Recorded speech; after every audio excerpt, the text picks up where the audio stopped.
came in. So the time you saw the military man attack the eyewitness was when they actually arrived. So we had no interaction with them prior to that interview. We were just rolling our interview. The only people who came before the military were the officers from Magdan Group.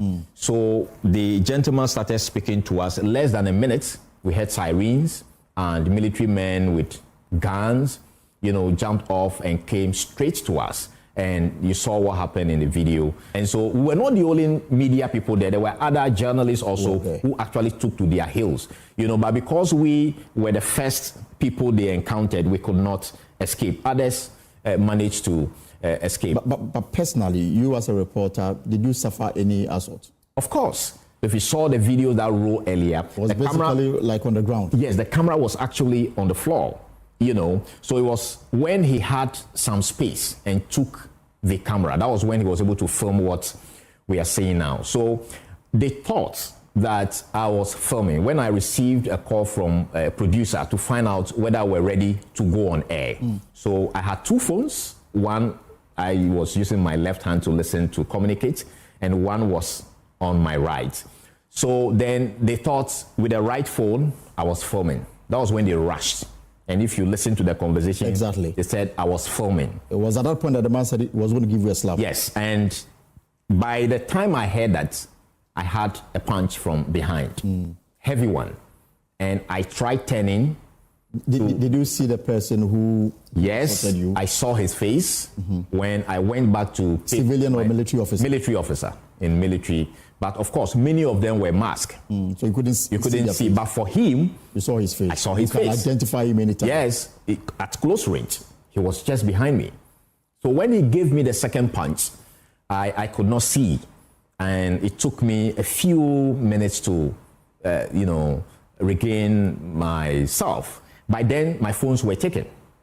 Did they tell you the reason why they were arresting you? Nothing. The only reason they gave was that I was filming secretly. Okay. That's the reason why they took you to the office of the National Security. That was what they said. I mean, when the altercation was going on. But when I got to the National Security head office, nothing like that was mentioned to me. And what did they tell you when you got to the office? Nothing. So they asked me what happened, and I told them my side of the story. And I met one Superintendent Suleimana at the National Security head office, and he listened to me, and he said, well, I should put some statements down. I declined because I was already traumatized, and told him we'll do the proper thing at the jurisdiction where the incident happened, which is the airport police station. Yeah. And have you done that? Have you gone to formally report this matter to the police? Of course, I have. I have formally gone to make that report. They've given me medical form. I'm just returning from the hospital, and some x-rays are being taken, and from here to go back to the hospital for them to look at my... What about your driver and the camera person during the melee? Right, so when this happened, I was taken. They were still at the scene. So by the time I returned, they had left. So that is Carlos Caloni there narrating what exactly happened to him. For those of you who have gone to the JoyNews Facebook page, you've seen the footages of exactly what transpired at that particular demolition site. Michael actually joins me in studio because JoyNews has issued a strongly worded statement condemning the attack, calling it a brazen affront to media freedom and a direct threat to press freedom and safety. The media organization is demanding immediate sanctions and a transparent investigation. My colleague Michael actually has details of that statement. Michael, what does the statement say? So, Brace, JoyNews says, and I'm reading the statement verbatim, it says, JoyNews condemns this act in the strongest terms. This is not only an attack on two of our journalists, but also a blatant affront to media freedom, the right to information, and the constitutional guarantee of free expression in Ghana. They're making some demands. It says, we demand an immediate and transparent investigation by state authorities, sanctions against the operatives involved. Journalists must be allowed, it says, to work freely and safely. We will not relent in our duty to inform the Ghanaian people. And this is coming from the high power delegation from the media house. We know that some of these things, this is not the first time that is happening to a journalist, especially from the Joy newsroom. And certainly this is not the last time they are going to hear from management of the organization. Definitely they'll be following up on it. But Michael, do stay with me. The incident has highlighted the growing threat to press freedom in this country, where journalists facing increasing hostility and aggression while performing their duties. Our research team has been tracking the cases of assault on journalists alone since January 2025, and the findings are staggering. My colleague Caleb Zibling joins me in studio with much more details. Caleb, what do we know? Walk us through the data. From January 2025 to July 2025, we've recorded at least 13 cases of journalists being assaulted across the country. So that's almost 2 cases every month. And the incidents have involved a mix of actors, from police officers and soldiers to political party supporters and even illegal miners. So here's a quick rundown of some of the cases. We have just today our colleague here, Carlos Kaloni, was assaulted by some military and national security officers while covering a demolition exercise. On July 11th, during the Ablekuma North by-election, Kwamina Jekum of GH1 was slapped by a police officer, and our colleague here again, Salimate, was attacked by a marksman. And then back in May, another JoyNews journalist, Latif Idrisu, was assaulted by some MPP supporters while reporting from Iyoko during the Chairman Wontumi detention. And then in February, 3 journalists from City FM, Angel TV, and ABC News were attacked by illegal miners while covering a story in Breman, Adom-Otchere Forest. And then on February 11th, during the Council of State elections in the Ashanti region, 5 more journalists were assaulted by unidentified men. And in January 2025, Ohimik Tewia, another colleague here of us at JoyNews Multimedia Group, was assaulted by illegal miners while on a police operation in the Ofen Shelter Belt Forest Reserve. So yes, 13 known cases in just 7 months. And these are the ones that have been reported. So excluding the ones that have not been reported. Exactly. Thank you very much, Caleb Ziblim there. Now, in the last hour, government has released a statement condemning the incident. My colleague Michael Eshele is still with me in studio with that detail. Michael, what does it say? Well, Brace, this is a statement that's been coming just in the last 1 hour and signed by the Minister of Government Communication and also a spokesperson to the President, Felix Kwache. Also, this is titled, Government Condemns the Attempted Arrest of a Joy News Reporter. It says the government condemns the attempted arrest of a Joy News reporter and the assault of an eyewitness by a soldier at the demolition site. Such actions are utterly unacceptable to the John Mahama administration and have no place in our democratic society. I am directed by President John Dramani Mahama to unequivocally reaffirm his unwavering commitment to the freedom and safety of journalists. A free and unfettered press is a cornerstone of our democracy, essential for accountability, transparency, and informed public discourse. In the last 2 paragraphs, it says that government also reiterates our commitment to ensuring the safety and security of all Ghanaian citizens whose rights must always be protected. And finally concludes saying that government has accordingly directed the Minister for Defense and the National Security Coordinator to investigate the incident and ensure that the appropriate punishment is immediately imposed.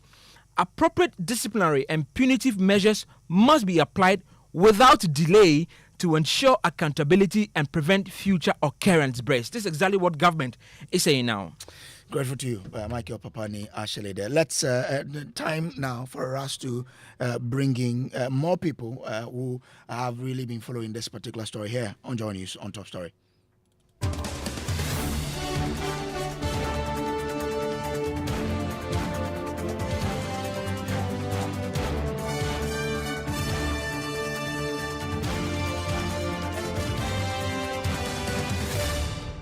Well, let's start with lawyer Martin Pebu. He is a private legal practitioner and a human rights activist. Lawyer, I'm grateful to you for joining us here. Now, I'm sure you followed it as someone who cares so much about people's rights, especially a journalist doing his work and being assaulted in the place. What do you make of it? But first of all, kindly give me an education here. When can we say someone has been arrested, or we can say attempted arrest? Isn't when someone has been pushed into a car, or what exactly is it? It is. Hello, do I have Martin Pebu on the line? Yes, so I want to start with the straight to the answer, then I can give a more holistic one. Okay. Yes, if somebody pushes another person into his car, that's stopping that first person A from moving about freely. That's an arrest, right? So arrest basically means that you confine somebody and stop him from being able to exercise his right to freedom of movement. That's an arrest. But of course, naturally, you would see that we have a lawful arrest and then unlawful one. The unlawful one, often you hear false imprisonment, etc. Yes, so the key thing is just note that as a human being, a human being has personal autonomy. The person is born with the right to movement, speech, that's if the person is of speaking age, etc. So it means that what happened this morning, we can say that was an arrest by the national security operatives. Absolutely. Although it is an illegal arrest. Okay. It's unlawful because, you see, when you arrest somebody, under the Constitution, it says that the person must be informed immediately the crime for which he's been arrested. From what I see, I don't see any Miranda rights being read to the Carlos. Yeah. You have to tell him on what basis, because you are not allowed, even police, soldier, etc. You are not allowed one person to just haphazardly or, willy-nilly take hold of another person and arrest. No. Even if police, you're going to do it. Of course, the citizens arrest will come to that. But the key thing we are looking at, I think we'll restrict to this one so it doesn't become an abstract lecture. So if the soldiers thought that Carlos Kaloni has committed an offense, then they would have made that known. But even then, it's so let's say this. The soldiers per se usually don't have police powers. Okay?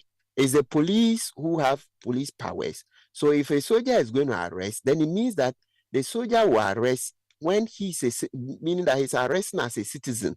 Yes, the citizens arrest, just like Kojo Baka. If you are walking right now and you find A busily assaulting B, it's not a fight. Or A just takes hold of B and starts beating him to pulp. Yes, you can arrest him for assault because you've seen it with your eyes. So now the key thing is that what offense did Carlos Kaloni commit that allows the soldiers to arrest? Remember, soldiers are not police. They don't have police powers. Soldiers are not super police. Their functions are different. Soldiers under Article 210 of our Constitution, they are to protect us against external aggression. Is there any circumstance where, if there is a demolition exercise, the military and the national security will have interest in it to prevent people from reporting on it, such that if a reporter does, he'll be breaking any law? No, unless there is an express court order. So if you want to put a gag on the whole thing, then you would have to get a court order and then they will set up a perimeter. So they won't even allow citizens within a certain radius of the demolition. So without a court order, a citizen passing, he doesn't even need to be a journalist. A citizen passing and seeing something untoward is free to film. Okay. Yes. Unless in the express of a court order, that's gagging any reportage. They can't. And I'm not told that's a security zone either. Those things don't arise. Okay. Please stay with me. Let me bring in the president of the Ghana Journalists Association, because they have also condemned this particular development. Albert Jumfo is the president of GJ. Mr. Jumfo, I'm grateful to you for joining us here. Do I see Mr. Jumfo on the line? Okay, we'll try and bring in Albert Jumfo. He is the GJ president. They have been following up on this particular matter quite closely. But let me bring you in again, Lawyer Martin Pebu.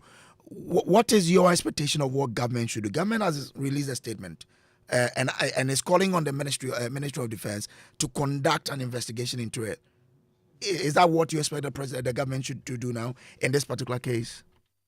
Oh, it's a good starting point, but naturally that cannot be the end. It's a good way to start. And so the next thing is that, considering that we saw the beginning of the video all right, where you see Kaloni just standing there. It doesn't appear that he's committed any crime, right? The soldier had no right assaulting him. So I expect that minimum, the soldier to be interdicted. You see how IG Younu was very swift. The Ablekuma, is it Ablekuma North, the by-election. You see the policeman who assaulted the journalist.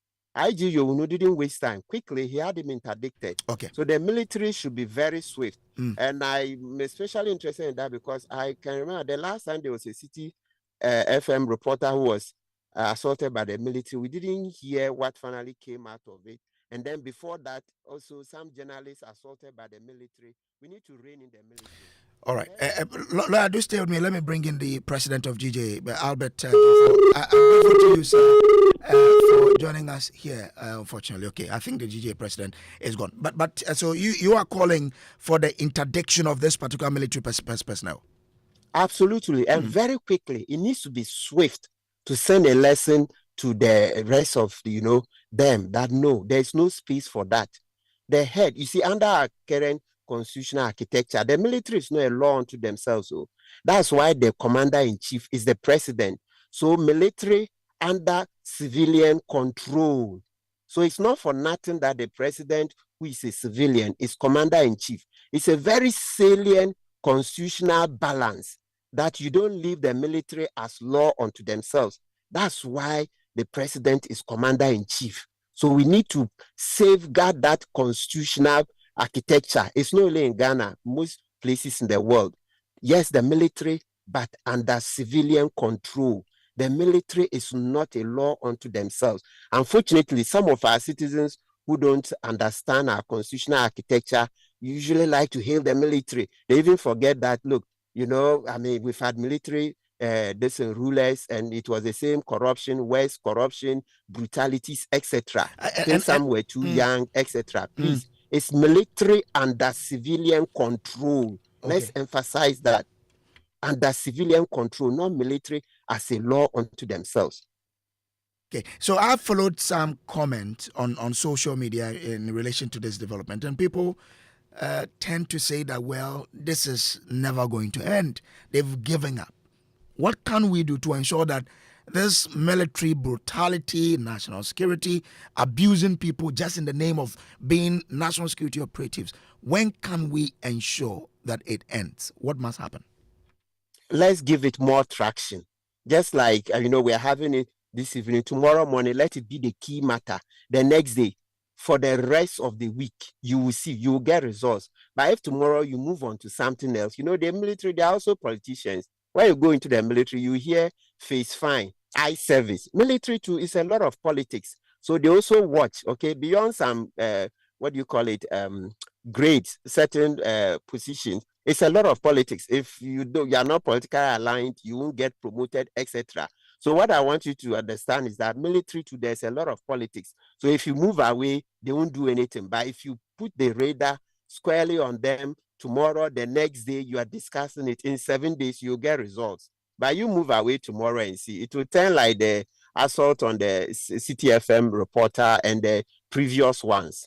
So it's all about how much we stay the course. The president is asking the Ministry of Defense to conduct an investigation into this.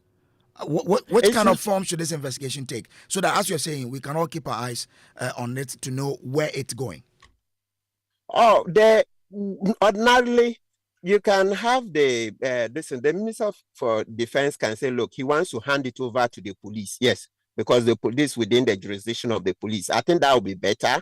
Others will tell you that no, when police want to question military, they don't agree. So what I'll do is that maybe the Minister for Defense should do some consultations and then decide. But what we should not lose is you losing sight of the case. Put it on your radar every day. We will get results.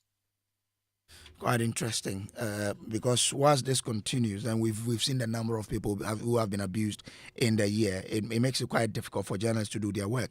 And you've spoken about what needs to be done. But if there's something happening and we are going to report, how do we, or what do you expect journalists to do to stay safe? So usually wearing the press, what do you call it, attire, so that they see clearly that this is a journalist.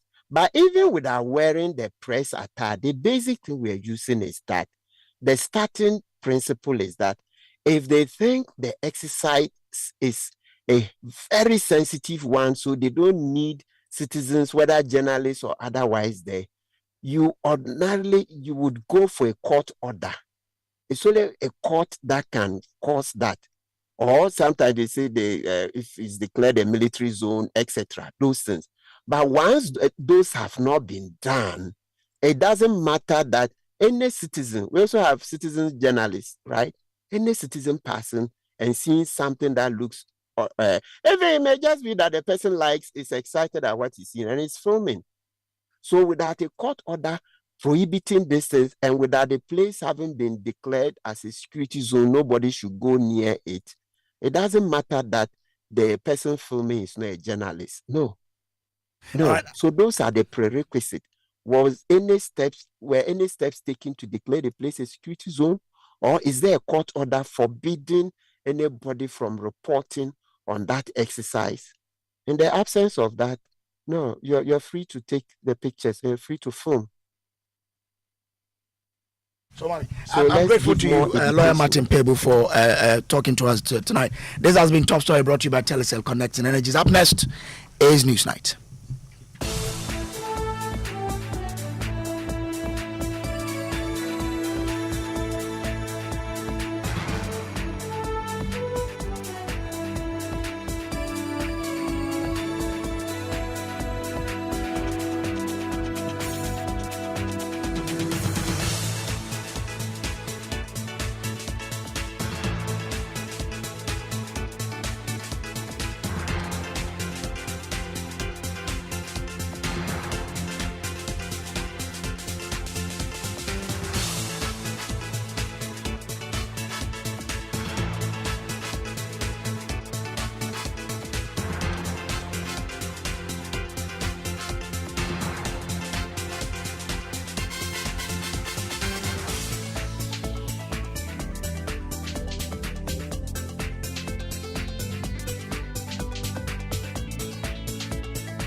Hello, good evening to you and welcome to Newsnight. The news is live on Joy 99.7 FM in Accra, Love 99.5 FM in Kumasi, and on over 30 affiliates across the country.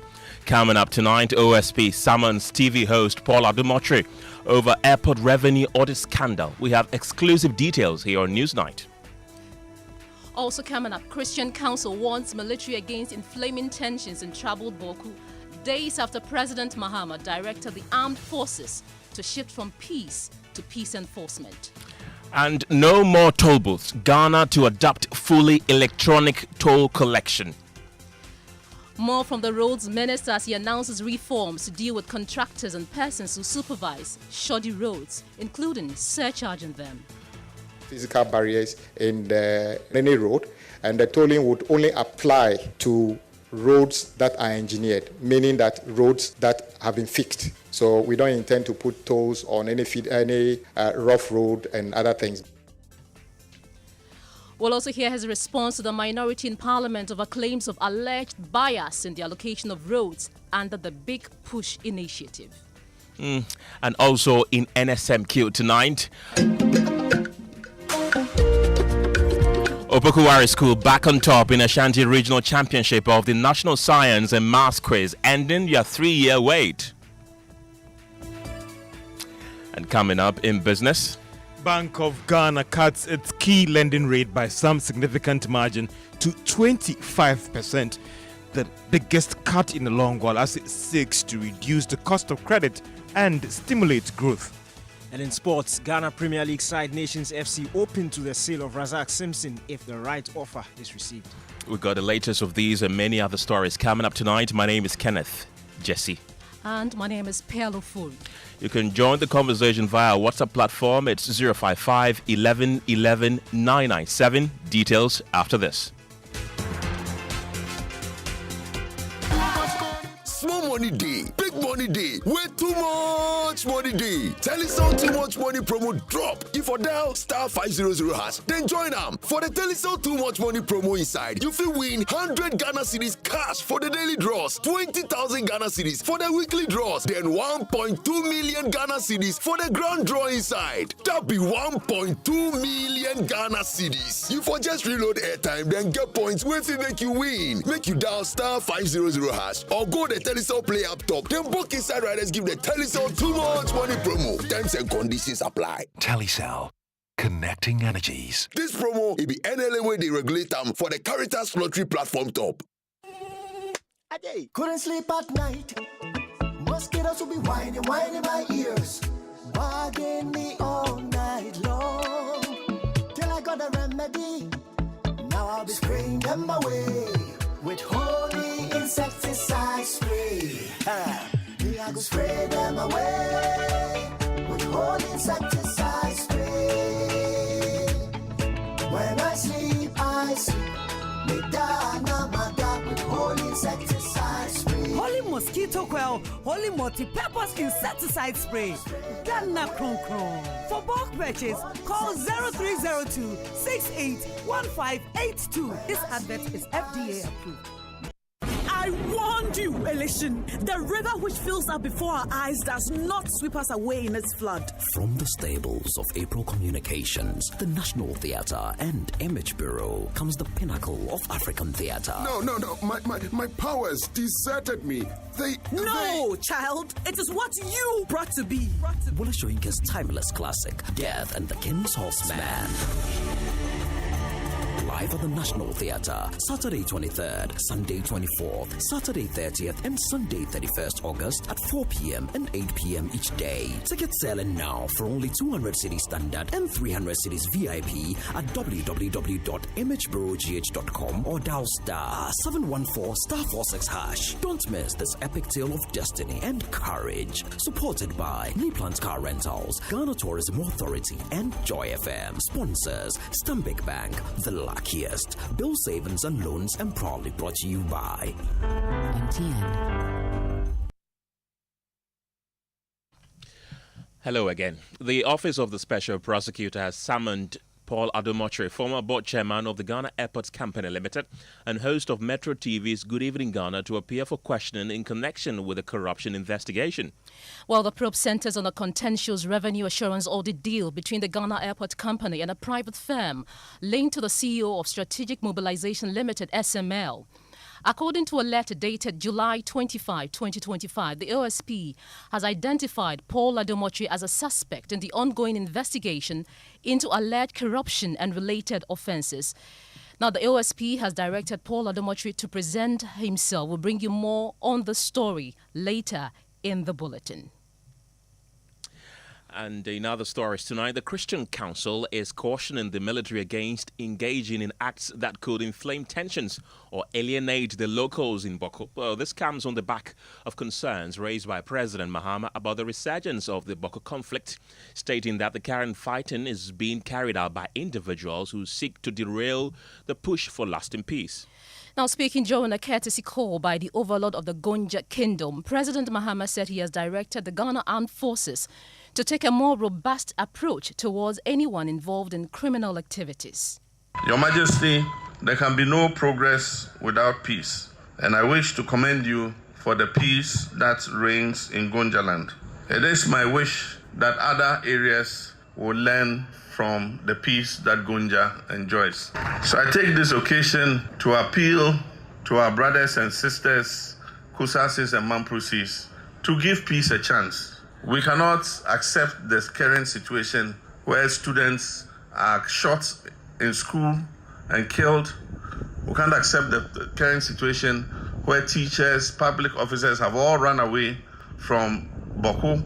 because they are afraid for their lives. And we have given the mediation efforts to Otumfo, and he has briefed me constantly on the progress that he's been making. And we are almost there. And so the current fighting and killings can only be done by people who want to derail the mediation effort. And so let's give peace a chance. But as the army has announced, I have directed the army to move from peacekeeping to peace enforcement. That means they're going to be a bit more robust with anybody who is involved in criminality. And so let us give peace a chance, not only in Boku, but in Nkwanta and all the other places where we currently are suffering conflict. Well, the MC for Boku, Isaac Azunaba, says he expects the military troops deployed to the area will conduct themselves professionally. This time around, you know very well that the military command has given some briefing to the men on the ground. And since they were deployed here 2 days ago, you can see professionalism in handling the residents, citizens in Boku. So I don't expect any professional conduct from the security apparatus. And so now that they are in Boku, are they in your care? Are you responsible for their upkeep, or this is done by central government? The upkeep is generally done by central government. Well, on the back of this, the military has issued a statement on their peace enforcement exercise in Boku and its environs. My colleague Michael Ashale is in the studio and he has details of what's contained in the statement. Well, Pearl, what we know here is that the Acting Director General of Public Relations, Captain V.A. Ahin, is the one who signed this statement from the Ghana Armed Forces, and it says that the Ghana Armed Forces operating during this period will be conducted in areas to include Boku, Binduri, Nalerigu, and Zebela. This peace enforcement phase, they say, will see the military undertake robust and purposeful operations that could enhance community protection while ensuring sanity returns to affected areas. The military will use all necessary force to restore law and order during its operations and call on all citizens to adhere to law and order, including all agreed restrictions during the period. The renewed curfew period of the affected areas is from 2 p.m. to 6 a.m. and will be enforced to the letter. The Ghana Armed Forces concludes and says that it wishes to appeal to all well-meaning Ghanaians, particularly the good people of Boku, Binduri, Nalerigu, Zebela and its environs, to cooperate with the security forces. Any attempt, they say, at distracting the operations and activities of the force in place, including attack on the security personnel, will be met with appropriate response. The Ghana Armed Forces remains firmly committed and in readiness to execute its constitutional mandate to ensure that the country is peaceful and its citizens are safe. So that's a statement from the military. Well, the Christian Council has also issued a statement on happenings in Boku. Michael, what's the charge of the Christian Council to the military? Well, the council, we understand, is urging the security agencies stationed in Boku to carry out their duties with utmost professionalism, impartiality, and restraint. Security personnel, they tell us, must avoid any actions that may inflame tensions or alienate the local population. Their foremost responsibility is to protect all citizens, including vulnerable groups and places of worship, without discrimination or intimidation. That's what the statement from the Christian Council says. Thank you very much, Michael Ashale, with details on those two statements, one from the military and also one from the Christian Council. Right, and moving on tonight, 12 companies have submitted bids to operate Ghana's new electronic road tolling system, according to the Minister for Roads and Highways, Kwame Agboja. Speaking at the Government Accountability Series on Wednesday, the Minister confirmed that all toll collection will be fully electronic with no physical toll booths or barriers on any roads. He further stated that the Ministry has submitted proposed new toll rates to Parliament via the Ministry of Finance for approval. My brothers and sisters, what are we doing now to improve the maintenance regime? Cabinet has given approval for the reintroduction of road and bridge tolls with a focus on modernizing the collection of these tolls. We have done the transition that we want to transition to electronic and automated tolling system, enhance transparency and auditability of revenue inflows, improve user experience, and reduce congestion at toll points. 12 firms have submitted applications currently under evaluation. Proposed new toll rates have been submitted to Parliament via Ministry of Finance to determine the rates we are going to be charging when the toll is implemented. We are hoping that this will be based on electronic platform. There will be no physical barriers in any road, and the tolling would only apply to roads that are engineered, meaning that roads that have been fixed. So we don't intend to put tolls on any rough road and other things. But when we make interventions, then we can toll them to raise more money to maintain that and to fix other roads in the country. We have more on this story still to come, but let's take you back to Boku, Pearl. Well, the Christian Council is urging the security agencies stationed there to carry out their duties with utmost professionalism, impartiality, and restraint.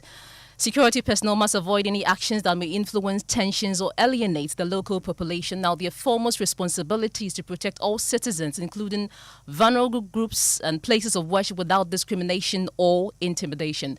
Now, let's go on the phone lines and speak to the General Secretary of the Christian Council, Reverend Cyril Fayose. Good evening and thank you for your time on Newsnight. Good evening and good evening to your cherished listeners. Well, in your statement, you indicated that churches have also been impacted by the ongoing conflict in Boku. Can you give us more details on what's contained in your statement? I think one of the major hospitals serving the entire Boku area is a Presbyterian hospital. And when you begin to evacuate students and teachers, you can be sure that medical personnel who are working for this church facility will want to leave the area. So that's why we are calling for calm and professionalism as far as the security agencies are going to conduct their work.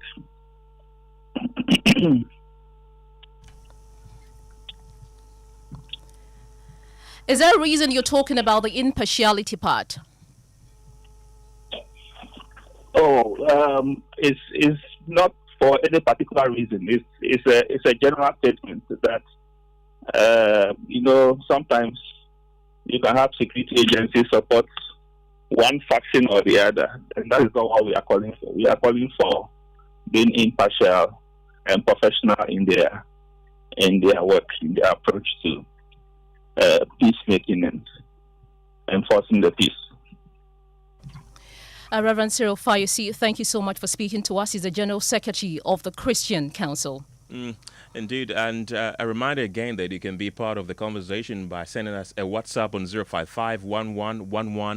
055-1111-997. Let's continue with our earlier story about the Minister for Roads and Highways during his accountability series today, and responding to concerns raised by the minority regarding alleged bias in the allocation of roads under the Big Push initiative. He said the focus is not on equal distribution, but on prioritizing areas with the worst road conditions.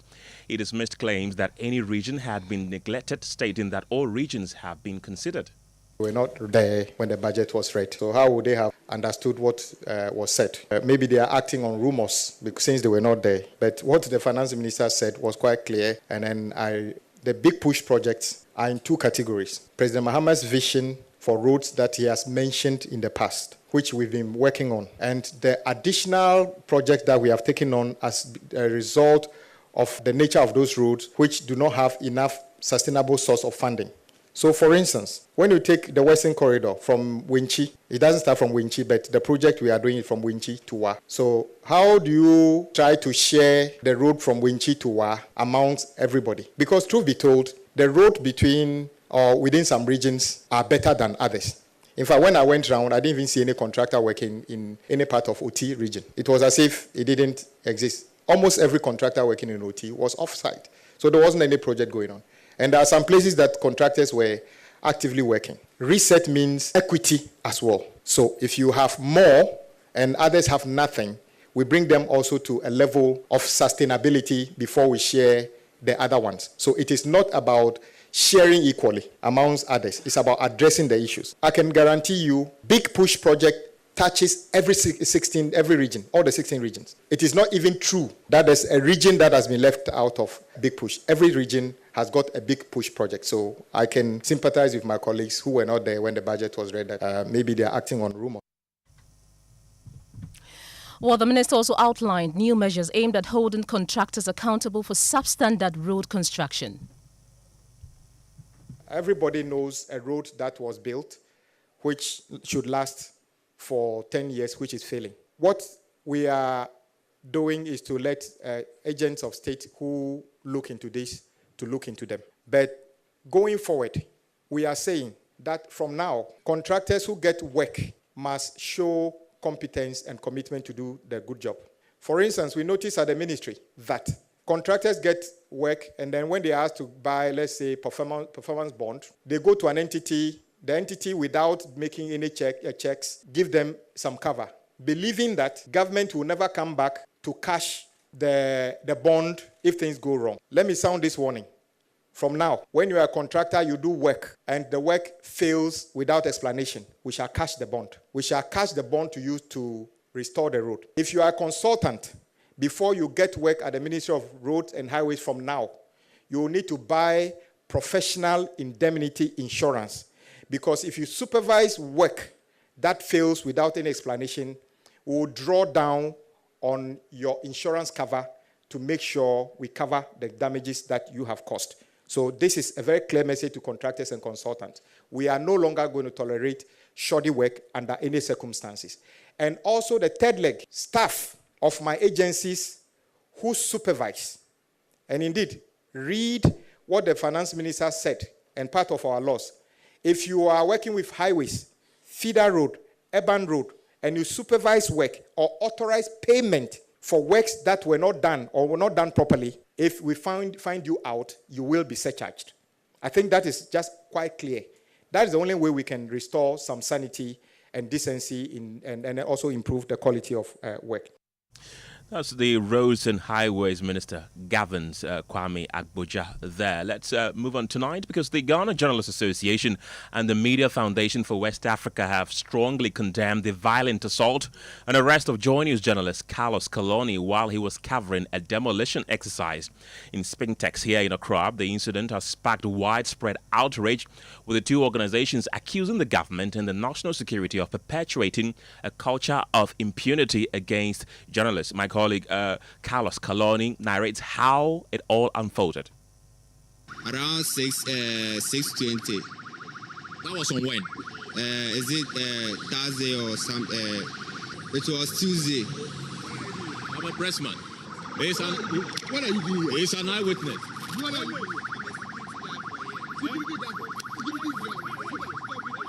Oh. What's happening? What's happening?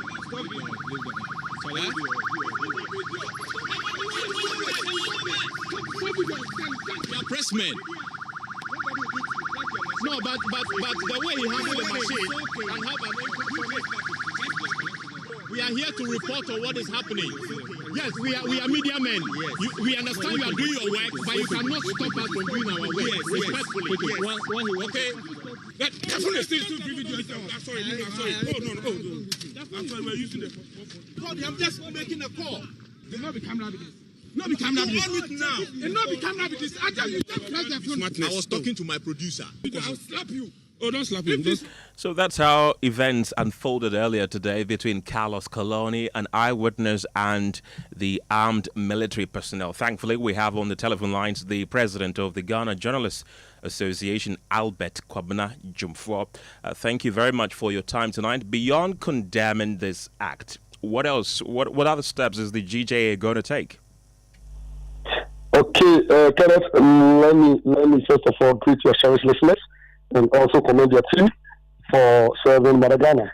I believe that you are doing exactly what the Constitution mandates us to do, and I'll commend all journalists in the country for living up to the task and up to their call. in ensuring and delivering on our mandate. If you ask me, let me say that we have not just condemned, we have said that we are going to make our position known tomorrow at our presser.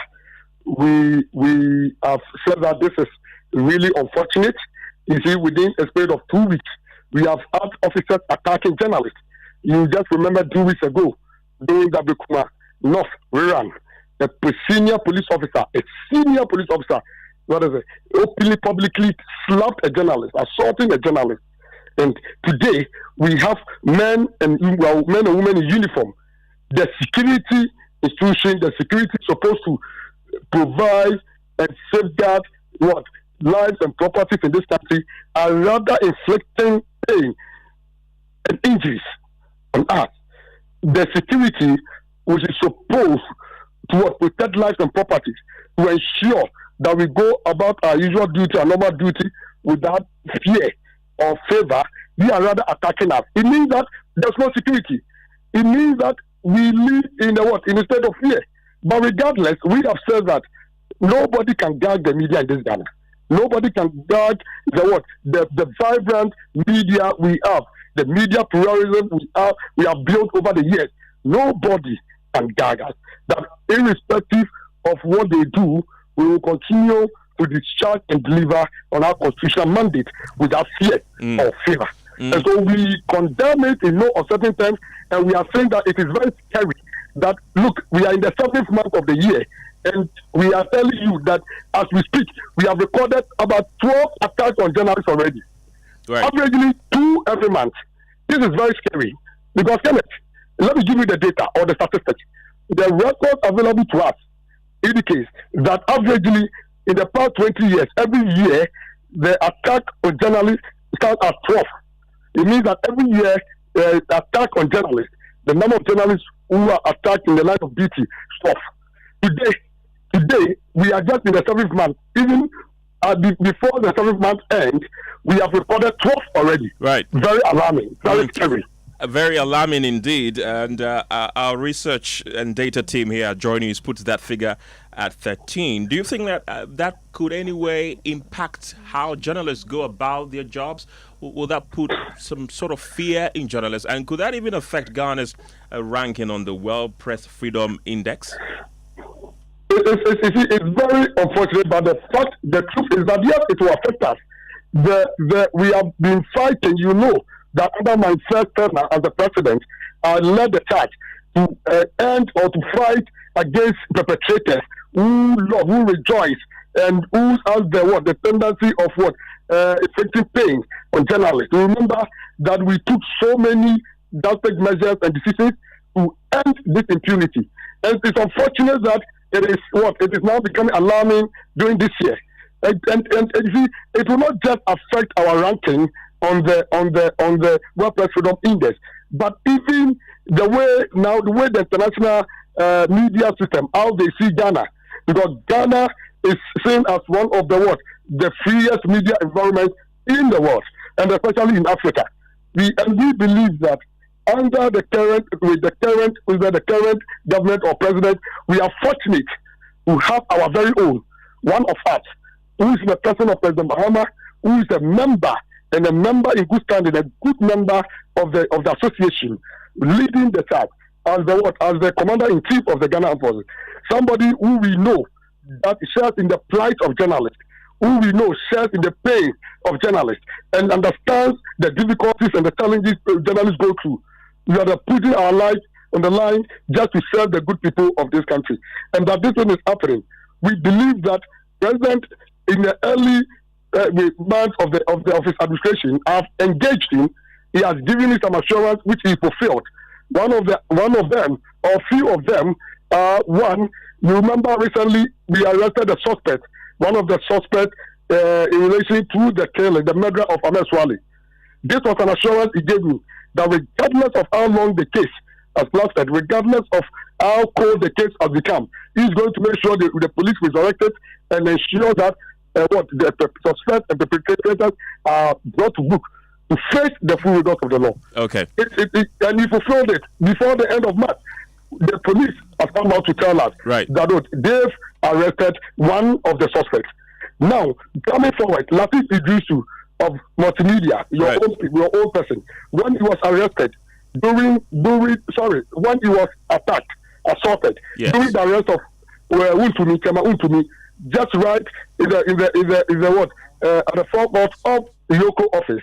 What happened? The president assured us that the perpetrators will face the full rigors.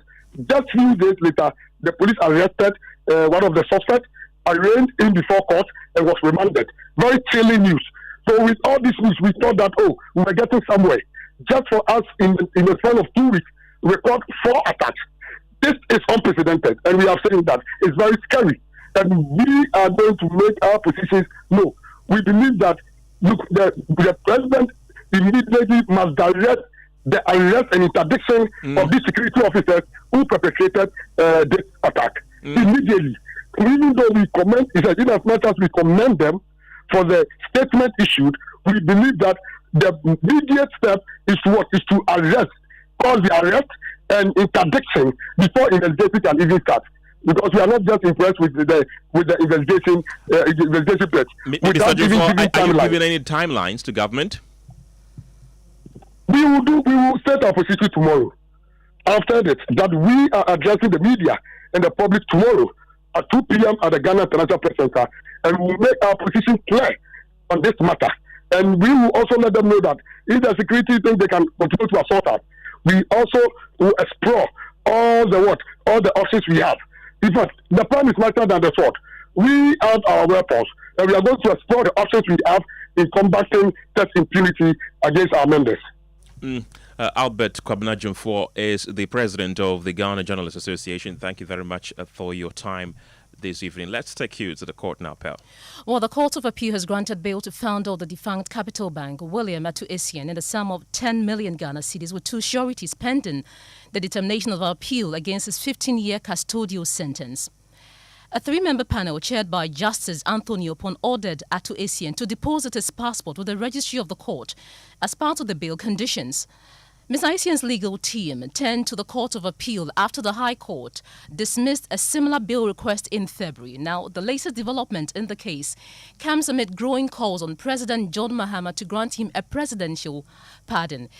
Now, Kenneth Gyasi is here with me. He's been following this story. Kenneth, give us a brief background of this case. Just to refresh the memory of our listeners, on December 13th, 2022, Atu-Essien pleaded guilty to 16 counts, including conspiracy to steal, stealing, and money laundering before the High Court, presided over by Justice Eric Che Bafo, a Court of Appeal judge sitting with additional responsibility as a High Court.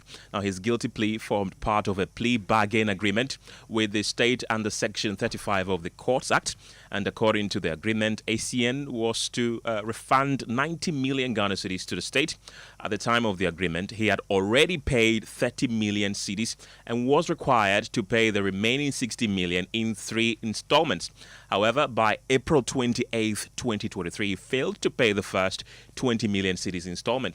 And as of October 12, 2023, Essien had paid a total of 37 million Ghana cedis, leaving an outstanding balance of 53 million Ghana cedis. And this prompted the state to file an application for a custodial sentence under Section 35(7) of the Courts Act. Now, Justice Che Bafo, after considering the state's application, sentenced Mr. Essien to 15 years in prison, and the judge described Essien's actions as cold, deliberate, and calculated, noting that as a majority shareholder of the bank, he acted with greed by misusing funds and even attempting to establish another bank.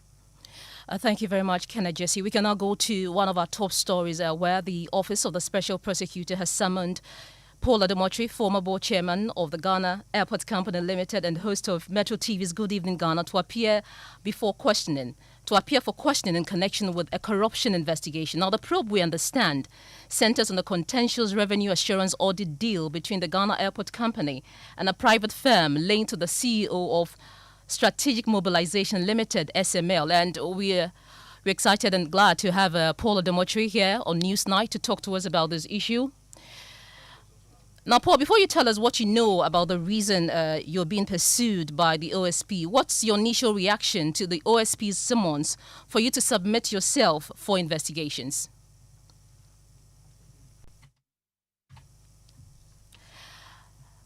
Mr. Paul Adom-Otchere? Can you hear me? Yes, I'm just asking that before you tell us what you know about the reason you're being pursued by the OSP, what's your initial reaction to the OSP summons? My initial reaction is that I think it's a witch hunt of some sort, because the matters that the OSP is investigating are purely matters of management. They have very little to do with board or anything, or a board chairman's. It is the management of giving a contract to do the PPA to a company to do some work. Didn't even know that the contract had been signed after the processes that went through at the board. I'll tell you about. Sorry, I'm not where I am, so maybe it's difficult. But so the processes that the management goes through the PPA to award contract, some of the contracts come to the board, some don't come depending on the threshold. So if OSP is investigating how a company gives contract to the PPA and if chairman come and answer questions, then I will assume, and I hope I'm wrong, that it's a dastardly witch hunt. And why is it a witch hunt? Because of the thing about OSP. Indeed, that is something I request that OSP we have refused it. Ms. Adom-Otchere, can you reposition yourself? Hello? Please, can you reposition yourself? We're losing you a bit. Okay, let me try and see. Sorry, my office here, I mean the network. Please, can you hear me? Yeah, so you're talking about the issue of witch hunting. Yes, I'm saying that. You're asking what is my initial reaction. And I said my initial reaction would be that it's a witch hunt. I just hope that I'm wrong. Because matters that are being investigated, it's a purely management issue. It's really not a board chairman issue. And I can tell you the story about it if you have a bit of time, like a minute or so. So are you going to present yourself to the OSP for investigations? Oh, for sure, yes. I'm going to present myself for the questions. The OSP wanted me to come tomorrow at 3 o'clock, but my lawyers can't make it tomorrow. So earlier, the letter to the OSP has been received, stamped as received, that will take to come on Monday. I'm not available Thursday and Friday. The OSP wanted us at 3 o'clock. So we don't know whether the OSP, he hasn't written back, but he has received it.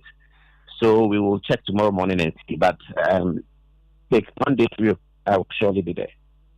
Thank you very much, Paul Adom-Otchere. He's the host of Good Evening Ghana on Metro TV. This is News Night on Joy 99.7 FM. It's time for business, and George Riafe is here. Well, coming up in business, Bank of Ghana cuts its key lending rate by some significant margin to 25%, the biggest in a long while, as it moves to reduce cost of credit and stimulate growth. We'll be hearing from the governor of the Bank of Ghana, who's also responding to claims that he is not under pressure to restore licenses to banks that were recently liquidated by the previous administration. The business news on Newsnight is brought to you by MTN Business. Welcome to the new world of business. Ah, Ma, have you received the delivery? Sis, yeah, the rider's bay. Send in a momo. Okay, *176. Ah, Paco, don't you use a smartphone? Use a momo app, ne? Huh? Abba app. Hey, I want to say a millennium, say millennial. Inim. Oh, millennium for ya nyaze. Switch to the app. Oh, you're smart. And oh, you're secure. Enter a world of possibilities with the Momo app. Pay your favorite merchant, pay utility bills, and borrow from our wide range of lending services. Move to the app side today. MTN. Son, we are so proud of you for setting up this hospital. I really love those hospital beds and waiting chairs. By the way, did you import them? No, Dad, I didn't. I actually got them from Kindle Books and Stationery right here in Ghana. Wow. We also bought our office supplies, safes, executive desks and chairs from Kingdom, and they gave us expert advice on how to set up our office. Guys, that makes 3 of us. I also got our sofa and bedroom sets, plus our dining hall furniture for our new home from Kingdom. Wow, Mom, that makes 4 of us. I usually get my stationery items from Kingdom Kingdom, and my teacher also mentioned that our classroom furniture was provided by Kingdom. So there you have it. Whenever you're thinking about setting up an office or acquiring furniture for your home, etc., Kingdom Books and Stationery should be your first port of call. With over 40 years experience in the industry, we stock and supply a wide variety of globally sourced office and home furniture, stationery and equipment. Visit our head office, Takweje, Osu near the Osu Cemetery, Tema near Community 4, Takoradi opposite Vijay Mays Plaza, Cape Coast University Bookshop, Spintex Road near Absa Bank, Atomic Centerpoint Mall, Winneba University Campus, KNUST, the University Bookshop, and Santasi in Kumasi. You can also visit our shop online, www.kingdomstoreonline.com. Hurry while stock lasts. For further inquiries, contact us on 050-162-0810 or 0302-764-101. Email info@kingdomgh.com. Kingdom Books and Stationery Limited, where quality and affordability is assured. Terms and conditions apply. MNC Group is a leading investment holding company with expertise in minerals and food commodity trading, precious minerals refinery, real estate development, and logistics and energy. With individually registered companies, our headquarters is located in Accra, Ghana, with operational offices in Dubai, UAE, Hong Kong, and Guangzhou in China, Johannesburg in South Africa, Virginia in the USA, and Milan, Italy. We connect business markets and drive growth. Trust us to maximize value in every deal. Call us on 0302-551-917 or 0302-551-918 or send us an email mncgroup@mncgroupgh.com. MNC Group, totally reliant. Ama, big news! Star Oil is now the largest oil marketing company in Ghana. Wow, that's huge! Yes, so the largest distributor of petroleum products in Ghana. Ever since I switched to Star Oil, my car runs smoother. Fuel lasts longer, no strange engine sound, just clean, powerful performance. Oh, same here. I used to refill every 3 days until I switched to Star Oil. Now, my fuel lasts way longer. I don't know what magic is inside, but my car loves it. Exactly. It's not magical. From Accra to Kumasi to Tamale, Star Oil day everywhere with 240 filling stations and counting. That's why more Ghanaians are choosing Star Oil. Hey, my tank is almost empty. I am heading to Star Oil right now before the queue starts. I'm right behind you, Amma. We set out with a mission to set better and lead boldly. We're proud to say we are Ghana's #1 oil marketing company. To our loyal Star savers across the country, thank you for believing in us. Star Oil, quality and affordable fuels for all.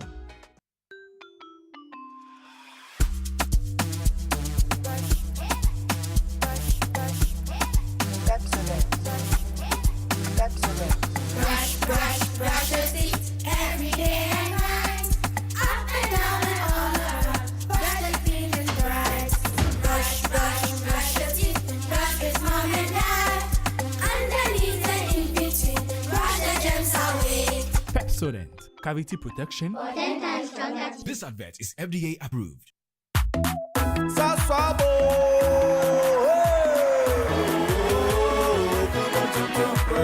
Sasso, sasso, se come tonton preco. Sasso, sasso, se come tonton preco. Edrana drum in your busheshe. Yeah, how can see all in malaria? Minya me pone me sasso spray. Every mosquito study run away. Come on, tonton preco. Sasso, sasso, mi se come tonton preco. Come on, tonton preco. Sasso, come tonton preco. Nani shamne die, demonstronko. This advert is FDA approved. Welcome back to Business on Newsline. The Bank of Ghana has cut its key lending rate to commercial banks by some significant margin. It dropped the rate by 3% to 25%, which has been described by some as the biggest in a long while. We have more from the Monetary Policy Committee press conference. Addressing the media during the press conference, the Bank of Ghana governor noted that the margin of cut was influenced by current development in the economy. A reduction of 300 basis points whilst waiting for new data, right? Stand ready to act. That should explain the strategy going forward. They have also made it, clear in the statement that they are committed towards reducing, the policy rate further. He also revealed that this might be the biggest cut in the policy rate in a long while in the country. The governor of the Bank of Ghana also assured that they will not hesitate to move quickly to cut the policy rate further if it's needed. On fears that there is dollar shortage as well as they managing the forex rate, this is what the Bank of Ghana Governor Dr. Johnson Isiama had to say. There has been instances like that. We moved in to investigate only to find that some of those importers did not have the appropriate documentation, and that was what was delaying it. Dr. Johnson Isiama also revealed that they're working to ensure that all foreign exchange and outside are brought into the country. We want to monitor these flows to make sure that they accrue to the system. We are going to be very active on that front. We are following up with certain data requirements from all those players in the remittance space. Once we do that, the inflows will begin to come in, and whatever pressures you might be seeing locally should be contained. The Bank of Ghana governor also revealed that they will soon be taking some measures to ensure all players in the financial sector as well as businesses strictly comply with the country's Foreign Exchange Act. We reserve the right to make use of the security agencies to enforce these. And let me serve notice that if we get anyone who flouts any of these foreign exchange rules, we are ready to take action and we will enforce the Foreign Exchange Act. He also assured the market that all the commercial banks in the country should be adequately capitalized by the end of this year. And that is a Business Desk report. Let's get some market reaction. And Courage Botti is an economist, and he thinks that maybe the Bank of Ghana could have gone down further. Let's hear his thoughts on this development. As of yesterday, in fact, as of 28, was raising or more at just around 10%, thereabout, really. And if the monetary policy rate is that guidance rate that used to guide the market and mop up excess liquidity or debt liquidity when need be, ideally they are supposed to be doing the more around the policy rate corridor. So just around the policy rate, really. We are seeing a very major disparity now, and that is what gave people the impetus to say maybe you could have rate cuts of even up to 1,000 basis points and all that, because you tend to do OMO at a much lower rate, or mop up at a much lower rate when you want to encourage liquidity in the market. Currently, there is liquidity, and Bank of Ghana needs to mop up, and they are doing that at a very low rate. So there is a bit of mismatch there, but I understand why it is so.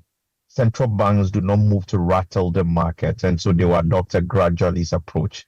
Remember, he made a profound statement that they will still keep the policy rate tight to prevent a spillover into FX and, of course, recurrence in inflation and all that.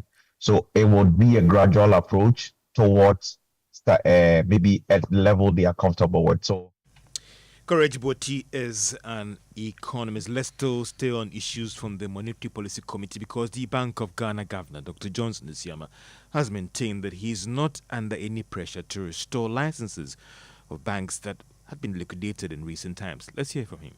Remember, the resolution framework is working. I came into office to find that a lot of progress have been made. Some cases are in court. Some cases are, undergoing certain forms of settlement. And so the process is on, and we'll follow on with the process in that regard. The issue of what to do, it depends.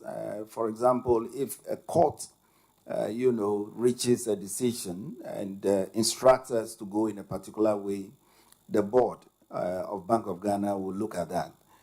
But from where I sit at the moment, there's no pressure on me to restore any such license unilaterally. I have to add that.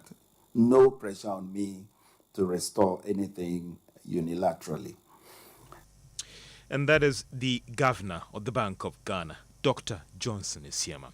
Now, Vice President Professor Nana Jean Opoku-Agyeman has called for urgent and far-reaching reforms within Ghana's social security and the National Insurance Trust system. She stressed that there's a need for more inclusive, transparent, and further-ready social protection system. She made these remarks during the official launch of the 60th anniversary of the Social Security and National Insurance Trust in Ghana.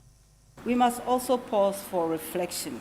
We must aim to make the scheme stronger, more equitable, and more sustainable, and to broaden coverage to reach informal sector workers and the self-employed. The next phase of social security in Ghana must be driven by inclusion, sustainability, and adaptability. I mention inclusion because the extent to which our social security system can provide protection to all workers in Ghana, regardless location or occupation, is a real indicator of its effectiveness. Pensions must be demystified and rooted in the financial culture of the people. Vice President Professor Nana Jean Opoku-Agyeman. Now, the 24-hour economy program would not be effective without a seamless supply chain system.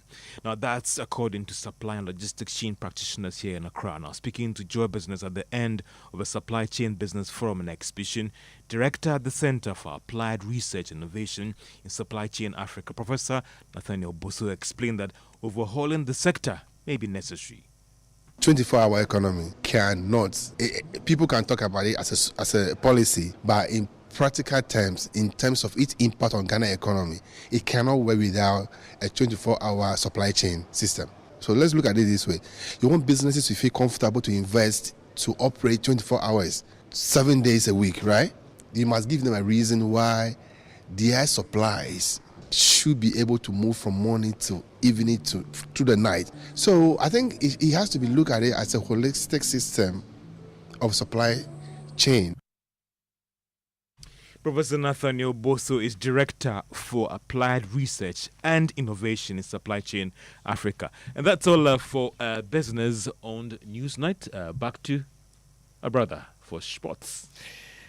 Thank you very much. Now, let's do some Ghana Premier League news where Ghana Premier League side Nations FC have confirmed that they are open to the sale of star defender Razak Simpson. The 27-year-old has been subject of interest from a number of top clubs both in Ghana and on the continent. So yet another standout season for the Ambrankese-based side.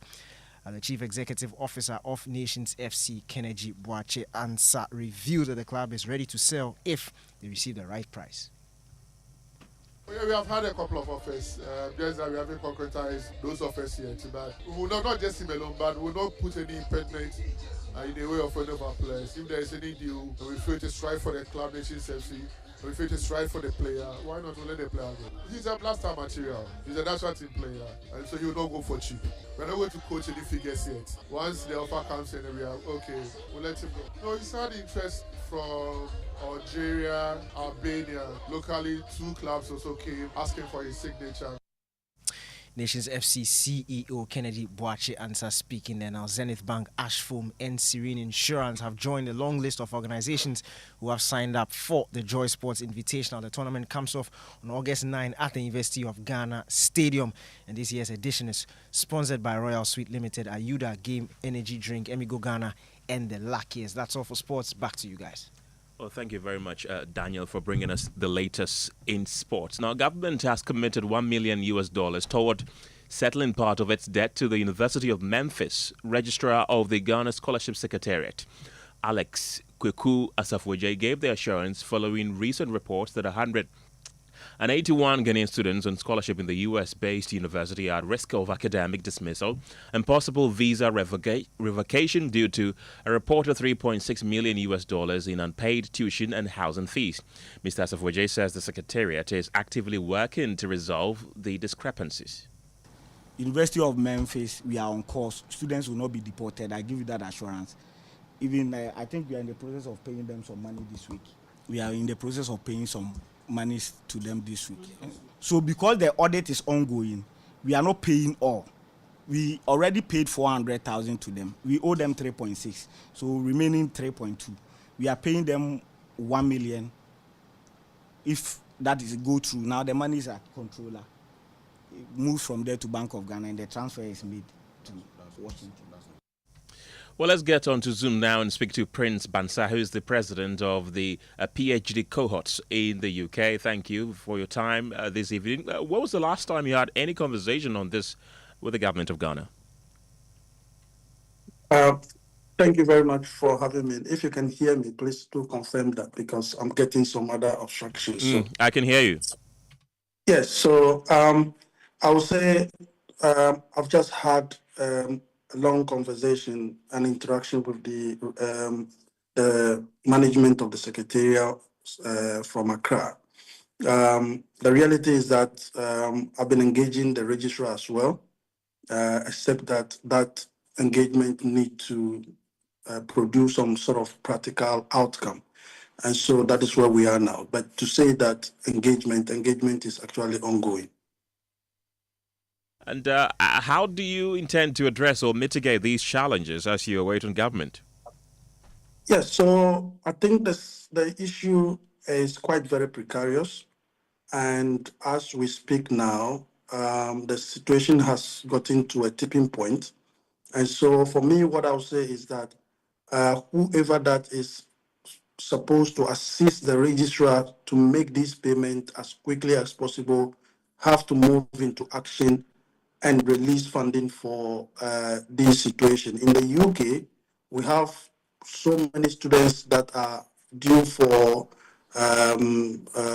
ejection from the accommodation. Yesterday, I got a call of a colleague who told me that he was contemplating suicide because of the situation, because he cannot just take it. 3 days ago, another colleague of ours fainted as a result of the stress. And so the situation in the UK is not any different from what is happening in the US. And the registrar and the secretariat are aware. The product of my engagement with them today, it does appear to give some sort of assurance. They gave me up to Friday to get back to me as to how they are arranging to address the issues. I must also admit that they have also taken some practical steps that include engaging the universities and writing to some of the universities to give them time to be able to work around the clock. I've also gotten evidence of some fee payment to some number of students, but the situation at large still remains very, very fluid. And so we will plead on the government, the finance minister, whoever that is supposed to release money, to do that as quickly as possible, because if the registrar doesn't have the money, the situation is not going to be resolved. So that is where we are now. And I know that the situation is dire, as you've mentioned, but briefly, how are the students there coping? I tell you, it is an eyesore. It's not an easy thing for students in this country. And if you've lived abroad before and studied before, you realize that here it's not like Ghana where you can go and knock at anybody's door. PhD students particularly have to be glued to their computers, researching in one way or the other. So they don't even have any opportunity to do any other work. And so it's really, really a very dying moment for a lot of students. And I get calls literally every day. I get screenshots of warning from universities asking for payment. Some students have also contacted me about schools telling them to pay money so they don't get reported to the Home Office for deportation. That's quite unfortunate. We hope things get better. That's Prince Bansa, who is the president of the PhD cohorts in the UK. Up next is NSMQ.